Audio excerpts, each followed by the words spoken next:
ከንፈራችሁ ደርቆ ወይም ጠቁሮ ያስቸገራችሁ ጊዜ አለ? ሁልጊዜ ውድ የሆኑ የውበት ቅባቶችን መግዛት ሳያስፈልገን በቤታችን ውስጥ የምናገኛቸው ቀላል ተፈጥሯዊ ነገሮችን ብቻ ተጠቅመን ከንፈራችን እንደ ሕፃን ልጅ የለሰለሰ ተፈጥሯዊ ቀይ ቀለም ያለው ማድረግ እንችላለን።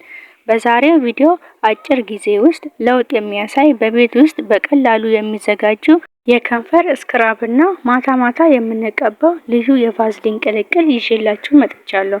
እስከ መጨረሻው አብራችሁን ቆዩ።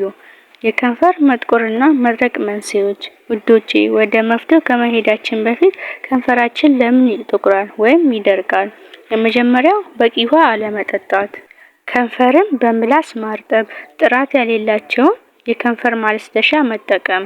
እነዚህ ነገሮች መቀነስ የመጀመሪያው እርምጃችን ነው። አሁን ደግሞ ወደ ተግባራዊ መፍትሄዎች እንለፍ። የመጀመሪያው እርምጃ በከንፈራችን ላይ ያሉትን የሞቱ ሴሎች ማስወገድ ነው። የሚያስፈልጉ ነገሮች: 1 የሻይ ማንኪያ ስኳር፣ 1 የሻይ ማንኪያ ማር ነው። ስኳሩና ማሩን አቀላቅሉት። ከንፈራችሁ ላይ በመቀባት በጣቶቻችሁ ለ2 ደቂቃ በለስላሳው እሽት። ከዛ በውሃ ታጠቡት። ይህም በሳምንት 2 ጊዜ ማድረጋችሁ የሞቱ ሴሎችን በማንሳት ከንፈራችሁ ለስላሳ እንዲሆን ያደርገዋል። ሁለተኛው ደግሞ ለከንፈራችን ተፈጥሯዊ ቀይነት ቀለም የሚሰጠው ድንቅ ነገር እናያለን። እሱም ቀይ ስር ነው። ቀይ ስር ለከንፈር ቅላት በጣም ታዋቂና ውጤታማ ነው። ለማዘጋጀት የቀይ ስር ጭማቂና ስኳር ቀላቅላችሁ ከንፈራችሁ ላይ ማሸት። ከዛ ትንሽ አቆይታችሁ መታጠብ። ከታጠባችሁ በኋላ ቫዝሊን መቀባት እንዳረሱ። ቀይ ስር በውስጡ ባለው ተፈጥሯዊ ቀለምና አንቲኦክሲደንት አማካኝነት የጠቆረ ከንፈርን የማቅላት ከፍተኛ ብቃት አለው። ደረጃ 3 የማታ ማታ ቫዝሊን ቅልቅል ቅባት ነው።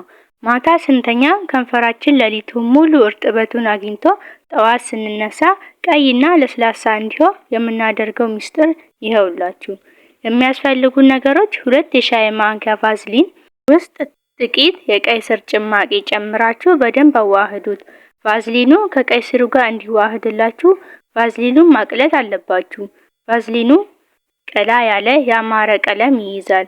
ሁሌ ማታ ማታ ስትተኙ ተቀቡ። ሌላው ሬት ነው። ሬት ከንፈር እንዳይደርቅና እንዳይሰነጣጠቅ በጥልቀት እርጥበት ይሰጣል። እንዲሁም የደረቀ የተጎዳ ከንፈር ያድናል። ተፈጥሯዊ ልስላሴና አንጸባራቂነት እንዲኖረውም ያደርጋል። እነዚህ የቤት ውስጥ መፍትሄዎችን እያደረጋችሁ ጎን ለጎን እነዚህን ማድረግ እንዳትረሱ። አንደኛ፣ በቀን ውስጥ 2 ሊትር ውሃ መጠጣት ነው። ሁለተኛ፣ ከንፈራችሁ በምላሳችሁ የማርጠብ ልማድ ካላችሁ ለመተው መሞከር። ሶስተኛው፣ በቀን ውስጥ በቪዲዮ ውስጥ ከነገርኳችሁ ነገሮች ቢያንስ አንዱን እያረጋችሁ መዋል ነው። መርሳት የለባችሁም። የዛሬ መረጃ ይህን ይመስል ነበር።